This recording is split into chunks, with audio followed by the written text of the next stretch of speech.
ចឹងចូលមកសាច់រឿងយើងបន្តនេះអលមាត្រាបានស្ថិតនៅក្នុងការព្យាបាលហើយតែយ៉ាងណាយុជីមរារបស់យើងមានការព្រួយបារម្ភយ៉ាងខ្លាំងក្នុងការបញ្ញាចូលមកមើលតែស្ថានភាពជាក់ស្ដែងរបស់នាងមិនមានការទទួលរងរបួសអ្វីធ្ងន់ធ្ងរនោះទេនាងគ្រាន់តែបានប្រើប្រាស់នៅធម៌ពលច្រើនពេកនឹងត្រូវការពេលវេលាក្នុងការសម្រាកតែប៉ុណ្ណោះតែវាធ្វើឲ្យយុជីមរារបស់យើងពិតជាអរគុណទៅកាន់នីលយ៉ាមែនទែនព្រោះនាងមានចំណេះដឹងក្នុងការថែទាំទាំងអស់នេះបានជួយការងារជាច្រើនហើយយុជីមរារបស់យើងក៏នៅតែបន្តខ្លួនឯងផងដែរប្រសិនបើខ្លួនដឹងថារឿងនេះត្រូវបានកាត់ឡើងខ្លួននឹងមិនបញ្ជូនអលមាត្រាទៅនោះឡើយហើយវាក៏ធ្វើឲ្យយុជីមរារបស់យើងកាន់តែក្តុកក្តួលផងដែរខណៈពេលដែលស្ថានភាពរបស់អលមាត្រានាងធ្ងន់ធ្ងរបែបនេះទៅហើយនៅតែរវើរវាយមកកាន់ខ្លួនទៅទៀតដែលធ្វើយុជីមរារបស់យើងគ្មានអ្វីក្រៅពីពាក្យអរគុណទៅកាន់នាងនោះទេប្រសិនបើគ្មាននាងប្រសាទព្រះអង្គម្ចាស់បិសាចនឹងគ្មានសុវត្ថិភាពផងដែរតែយ៉ាងណាពេលនេះពួកគេមិនដឹងថាវាយវល់នឹងបើកការវាបហាម្ដងទៀតពេលណានោះឡើយហើយជាមួយនឹងស្ថានភាពមិនជាក់លាក់ដូចនេះយុជីមរារបស់យើងមានតែការបដិញ្ញាចិត្តនោះទេដោយទទួលថាវាគឺជាការងាររបស់ខ្លួនចំណែកព្រះអង្គម្ចាស់បិសាចវិញគាត់ក៏កំពុងតែរងចាំអង្កេតអំពីស្ថានភាពទាំងអស់នេះផងដែរ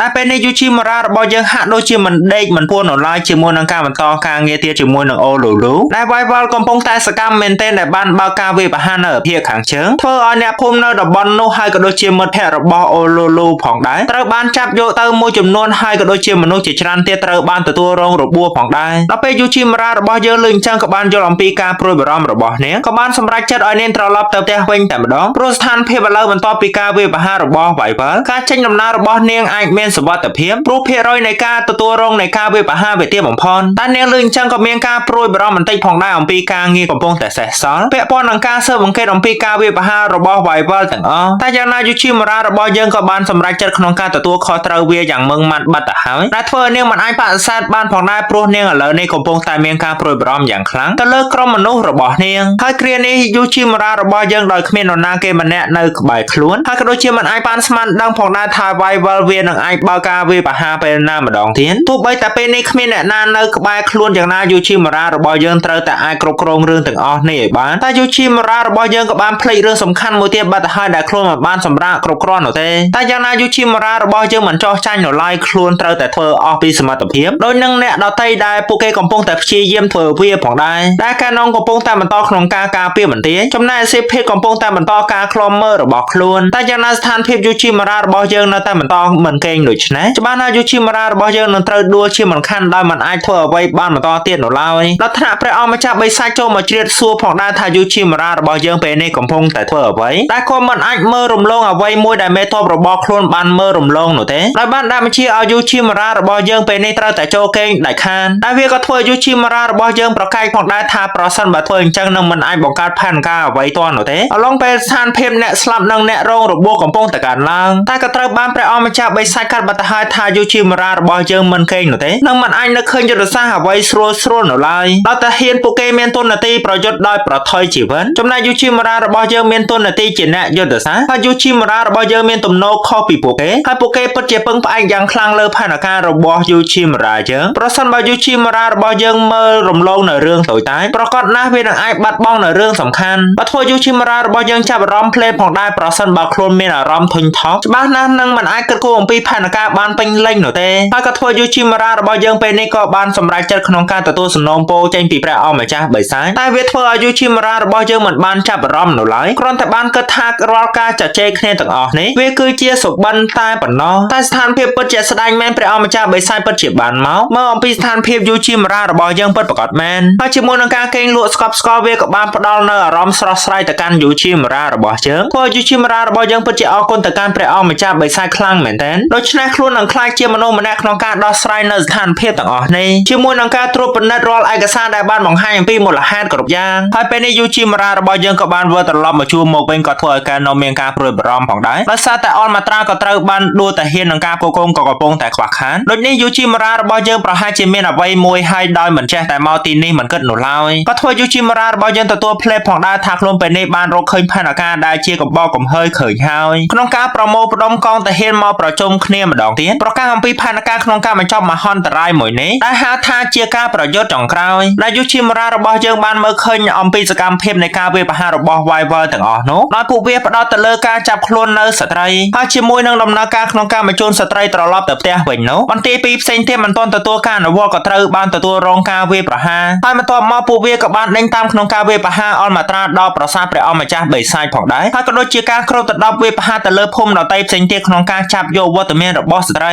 ជាមួយនឹងមូលហេតុដែលស្ត្រីមានអំណាចវេទមន្តខ្ពស់ហើយវាក៏ធ្វើការនាំទទួលស្គាល់ផងដែរថាសត្វគ្រប់ប្រភេទវាតែងតែចូលចិត្តស៊ីនៅសត្វភេទញីដោយសារតែវាមានជីវជាតិច្រើនក៏ធ្វើការនាំចោតសួរផ្លេតផងដែរអំពីគោលបំណងរបស់យូជីម៉ារ៉ាយើងពេលនេះដែលនោះយូជីម៉ារ៉ារបស់យើងចង់យកស្ត្រីទាំងអស់ធ្វើជាការបង្វែងដានដែលវាគឺជាយុទ្ធសាស្ត្ររបស់ខ្លួនដែលត្រូវប្រើពេលនេះក៏ធ្វើឲ្យស្ត្រីមានការភ្ញាក់ផ្អើលផងដែរដែលឲ្យខ្លួនធ្វើដូច្នេះក៏ធ្វើឲ្យបុរសដែលពួកគេគឺជាអ្នកតស៊ូប្រយុទ្ធនោះមានការព្រួយបារម្ភផងដែរជាមួយនឹងការភ័យខ្លាចការបរាជ័យដោយសារតែពួកគេខ្វល់ខ្វាយប្រសិនបើផែនការនេះដំណើរការមិនរលូនច្បាស់ណាស់ពួកគេនៅទទួលរងផលប៉ះពាល់យ៉ាងខ្លាំងនិងមិនអាចដកខ្លួនចេញពីសមរភូមិបានទៀតដែលធ្វើឲ្យគេនាំមានការព្រួយបារម្ភថាដំបូលមានរបស់យូជីម៉ារ៉ារបស់យើងនឹងគ្មានអ្នកស្ដាំដល់ពេលអញ្ចឹងក៏ធ្វើយូជីម៉ារ៉ារបស់យើងទទួលផងដែរថាខ្លួនមិនមែនជាព្រះបរោះដោយអ្វីដែលអ្នករាល់គ្នាបានជឿនោះឡើយដោយសារតែកម្លាំងខ្លួនខ្សោយខ្លួនមិនសមជាមេទ័ពទាំង4ដែលមានកម្លាំងប្រយុទ្ធខ្លាំងនោះទេទោះយ៉ាងណាពួកគេនៅតែមានភាពខុសគ្នារវាងគ្នាយ៉ាងណាពួកគេនៅតែអាចចាប់ផ្ដើមជាមួយនឹងគ្នាបានសម្រាប់គ្រប់គ្នាដែលមាននៅលើពិភពលោកនេះមិនថាពាក់កណ្ដាលបិសា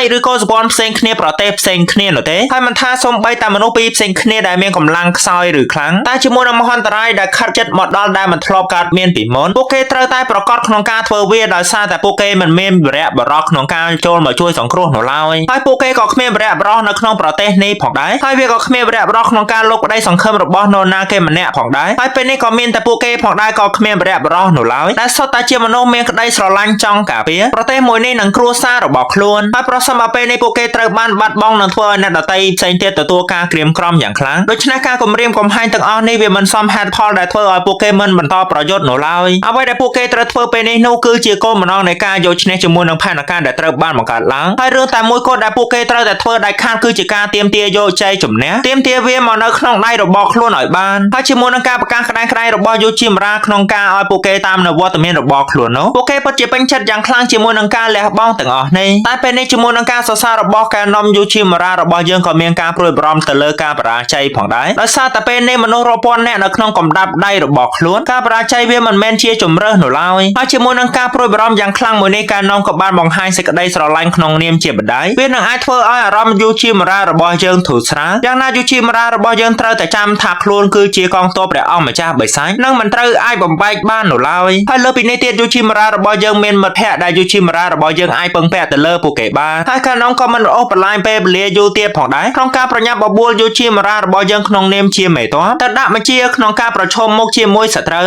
ហើយជាមួយនឹងការខិតជិតមកដល់យូជីម៉ារ៉ារបស់យើងក៏បានប្រកាសទៅកាន់កងទ័ពរបស់ខ្លួនចាប់ផ្ដើមជាមួយនឹងផែនការតែម្ដងហើយវាដូចនឹងការរំពឹងទុករបស់យូជីម៉ារ៉ាយើងវាយវល់ទាំងអស់នោះបានហោះរំលងនៅកងទ័ពបាញ់ព្រួយឆ្ពោះទៅរកគោលដៅរបស់ពួកវាដែលជាចំណីអាហារហើយវាក៏ជាមូលហេតុផងដែរដែលយូជីម៉ារ៉ារបស់យើងឲ្យពាក់កណ្ដាលបិសាចជាបង្គោលការពារចំពោះស្ត្រីស្ថិតនៅចំចំណុចកណ្ដាលបំពាត់ទៅដោយបិសាចដែលជាបរោះត្រៀមការបើកការវាយប្រហារជារង្វង់ហើយវាក៏បានបង្កើនកម្លាំងនៃការវាយប្រហារផងដែរតែយ៉ាងណាជាមួយនឹងប្រសិទ្ធភាពទាំងអស់នេះវានៅតែពិបាកជាមួយនឹងចំនួនដ៏ច្រើនរបស់វាយវ៉ាដែលធ្វើពួកគេតានតឹងមែនទែនមិនអាចបដូរគោលដៅក្នុងការវាយប្រហារទាន់ពេលនោះទេតែយ៉ាងណាកែនងក៏បានជួយគ្រប់គ្រងក្នុងការការពារនៅវត្តមានរបស់ពួកគេហើយយូជីម៉ារ៉ារបស់យើងក៏បានផ្ដាំប្រកាសឲ្យកងទ័ពធ្នូក្នុងការបង្វែងដានឲ្យវាយវ៉ាល់ទៅទិសខាងស្ដាំតែយ៉ាងណាជាមួយនឹងផែនការបានដំណើរការយ៉ាងជោគជ័យយ៉ាងណាយូជីម៉ារ៉ារបស់យើងត្រូវតែបន្តក្នុងការគ្រប់គ្រងស្ថានភាពឲ្យបានហើយជាមួយនឹងការបង្វែងដានឲ្យវាយវ៉ាល់ទៅខាងឆ្វេងម្ដងយូជីម៉ារ៉ារបស់យើងក៏បានជួយវាយប្រហារគ្រប់គ្រងនឹងគេផងដែរជាមួយនឹងការប្រើថ្មវេទមន្តដែលសេភេទបានបង្កើតឲ្យហើយពេលនេះការប្រយុទ្ធក៏ត្រូវបានបញ្ឈប់ផងដែរតែយ៉ាងណាស្ថានភាពពេលនេះហាក់ដូចជាស្ងប់ស្ងាត់យ៉ាងណាក៏ដោយពួកគេនៅតែមានការព្រួយបារម្ភតែជាមួយនឹងការអង្កេតមិនយូរប្រមាណក៏មានហេតុមួយកើតឡើងបាត់ទៅហើយជាមួយនឹងការលេចឡើងនៅវត្តមានរបស់វាយវ៉ាល់ដ៏ធំមួយហើយវាក៏មានការវាយប្រហារដោយប្រើប្រាស់នូវថាមពលបានទៀតដែលធ្វើឲ្យយូជីម៉ារ៉ារបស់យើងលាន់មាត់ផងដែរថាវាមិនល្អនោះឡើយហើយជាមួយនឹងការគ្របដណ្ដប់នៃការវាយប្រហាររបស់វាធ្វើឲ្យយូជីម៉ារ៉ារបស់យើងពេលនេះមិនដឹងថាគួរធ្វើអ្វីនោះទេដល់ពេលអញ្ចឹងមានតែភ័ក្រខ្លួនពាក់កណ្ដាលបិសាចឲ្យកិច្ចចេញពីទីនេះនោះទេតែយ៉ាងណាយូជីម៉ារ៉ារបស់យើងមិនទាន់បានធ្វើអ្វីផងវាយវ៉ាល់ក៏បានបើកការវាយប្រហារមករកខ្លួនបាត់ទៅហើយមានតែការបិទភ្នែកចាំទទួលវានោះទេយ៉ាងណានោះយូជីម៉ារ៉ារបស់យើងមិនមានបញ្ហាអ្វីនោះឡើយដែលអល់ម៉ាត្រាបានលេចវត្តមានឡើងក្នុងការជួយតទល់ព្រោះនាងមិនអាចនៅស្ងៀមបាននោះឡើយគណៈពេលដែលនាងឮថាមនុស្សគ្រប់គ្នាកំពុងតែទទួលរងគ្រោះថ្នាក់ហើយវាក៏ជាមូលហេតុដែលនាងក៏មិនចេះតែដេកស្ងៀមបានផងដែរក្នុងការប្រញាប់ប្រញាល់មកទីនេះតែឡើយតែអរគុណគ្នាទៅវិញទៅមកនោះអល់ម៉ាត្រាប៊ីសនឹងស៊ីមួយដៃរបស់វាយវ៉ាល់យក្សនោះបាត់ទៅហើយដែលធ្វើនាងកំពុងតែខ្វល់អំពីរាងកាយរបស់នាងពេលនេះមិនទាន់ស្រួលបួលផងដែរតែនាងបានគិតអំពីដំបូលមានរបស់យូជីម៉ារ៉ាយើងដែលបានបង្រៀននាងព្យា យាមគិតអ្វីឲ្យមានប្រសិទ្ធភាពដូច្នេះនាងគួរតែប្រើអំណាចរបស់នាងក្នុងដែនកំណត់មួយដែលនាងអាចធ្វើទៅបានសម្រាប់រោគរាងកាយរបស់នាងឥឡូវនេះដែលវាក៏ជាបច្ចេកទេសថ្មីរបស់នាងផងដែរតែយ៉ាងណាការវាយប្រហាររបស់វាពិតជាមានឥទ្ធិពលធ្វើឲ្យវាយវល់នោះពិតជាកម្រោលយ៉ាងណាការនាំនៅតែឆ្លៀងឱកាសក្នុងការឆ្មក់វាផងដែរក៏អាចកាត់ដៃរបស់វាបានមកខាងទៀតហើយស៊ីភេក៏បានមកផងដែរដោយសារតែនាងបានលឺហើយមិនអាចមកជួយមិនបាននោះទេ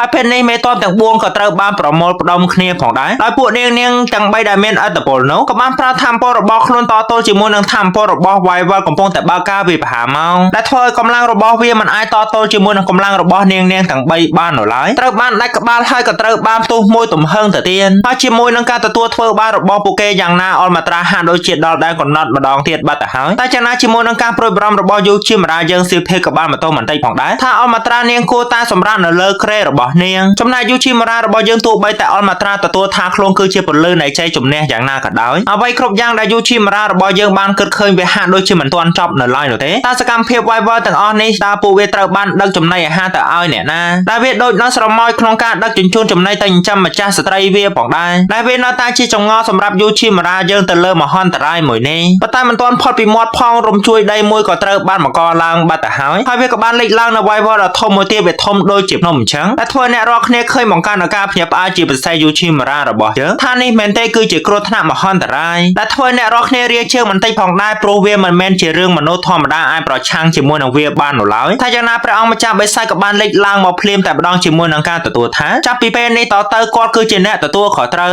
ព្រោះអ្វីដែលកំពុងតែកើតឡើងនេះវាលើសអំពីការយល់ដឹងរបស់អ្នករាល់គ្នាហើយជាមួយនឹងការសប្បាយចិត្តរបស់យូជាមារាយើងព្រះអង្គម្ចាស់បិសាចក៏បានទទួលបន្ថែមផងដែរថាមេតបទាំង4បានបំពេញភារកិច្ចរបស់ខ្លួនហើយវាគួរតែដល់ពេលដែលស្ដេចត្រូវប្រឈមគ្នាជាមួយនឹងស្ដេចហើយពេលនេះហើយវាយវល់យៈមួយនឹងវាក៏បានប្រើធម៌ពលរបស់វាបើការវាប្រហារមកផ្លេតផងដែរហើយព្រះអង្គម្ចាស់បិសាចឃើញចឹងក៏បានប្រើរបាំងការពាររបស់ខ្លួនភ្លាមក្នុងការទប់ស្កាត់ហើយវាក៏ធ្វើអ្នកទាំង4មានការភ្ញាក់ផ្អើលផងដែរដែលព្រះអង្គម្ចាស់បិសាចអាចទប់ស្កាត់អំពីកម្លាំងវាយប្រហាររបស់វាបានហើយព្រះអង្គម្ចាស់បិសាចក៏បានបន្តក្នុងការសូត្រវេទមន្តរបស់គាត់ត្រៀមការវាយប្រហារផងដែរបង្កើតនៅក្បួនមួយក្នុងការទម្លាក់ដុំវេទមន្តដ៏ធំសង្កត់ទៅលើខ្លួនវាតែយ៉ាងណាវាមិនមានបញ្ហាធំដុំទៅលើវាយវល់នោះឡើយដែលវាបណ្ដាលឲ្យព្រះអង្គម្ចាស់បិសាចឃើញចឹងគ្រឹះបន្តិចផងដែរក្នុងការសម្រេចចិត្តបង្កើននៅអត្តពលរបស់គាត់ជាមួយនឹងការសូត្រវេទមន្តដើម្បីបង្កើននៅការវាយប្រហារដ៏ធំមួយម្ដងទៀតហើយជាមួយនឹងកម្លាំងវាយប្រហារចេញពីដុំធម្មពលដ៏ធំមួយនេះក្នុងការសង្កត់ទៅលើវាយវល់វាក៏បានបង្កើតនៅខ្យល់កន្ត្រាក់យ៉ាងធំធេងផងដែរហើយវាក៏បានបង្កើតនៅការភ្ញាក់ផ្អើលមួយផងដែរដែលវាយវល់យៈមួយហ្នឹងក៏ត្រូវបានបញ្ចប់ក្នុងគ្រានោះផងដែរហើយព្រះអង្គម្ចាស់បិសាចក៏បានទទួលប្រាប់ទៅកាន់យូជាមារារបស់យើងផ្លេតែម្ដងថាការប្រយុទ្ធពេលនេះត្រូវបានបញ្ចប់ហើយក្នុងនាមយូជាមារារបស់យើងគឺជាមេតបដោយផ្ទាល់ត្រូវតែប្រកាសអំពីជ័យជំនះមួយនេះ